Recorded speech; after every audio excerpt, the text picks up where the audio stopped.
এরপরে প্রশ্ন হলো নামাজ না পড়লে কি হয়? নামাজ না পড়লে কি হয়, কি উত্তর দিব বলেন? নামাজ না পড়লে ঈমান নিয়ে টানাটানি শুরু হয়। নামাজ না পড়লে কি হয় ভাই?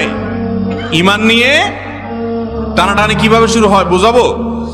অনেক ইমামদের মতে যে ঠান্ডা মাথায় ইচ্ছাকৃতভাবে মুসলমান হয়েও নামাজ পড়ে না, সে ইসলাম থেকে বের হয়ে যায়, খারিজ হয়ে যায়।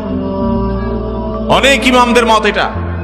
ইমাম আযম আবু হানিফা রাহিমাহুল্লাহ সহ অন্য অনেক ইমামের মত হলো, যদি সে নামাজ না পড়ে কিন্তু তার মধ্যে অপরাধ বোধ আছে, সে নামাজ না পড়ার কারণে লজ্জা শরম ভিতরে ভিতরে আছে, পড়া উচিত সেটা মনে করে, তাহলে সে কাফের হবে না। তাহলে নামাজ না পড়লে ইমামদের ইখতিলাফ আছে যে ঈমান আছে না নাই, ঈমান নিয়ে টানাটানি শুরু হয়ে গেল না?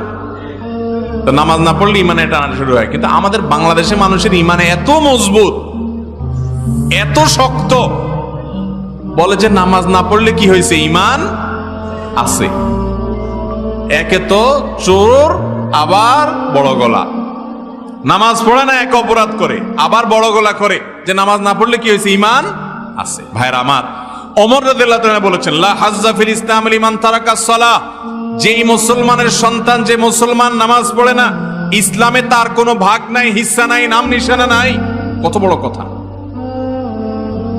সাহাবায়ে কেরাম তাদের যুগে বেনামাজিকে কাফের মনে করতেন। যে মসজিদে আসে তাকে নামাজি বলতেন, যে মসজিদে আসে না সে বেঈমান, কারণ তখন কোন মুসলমান মসজিদে না এসে থাকতো না। এমনকি মুনাফিকও মসজিদে আসতো, অথচ আজ মুসলমানের সন্তান মসজিদে যায় না। আল্লাহ আমাদেরকে বুঝার তৌফিক দান।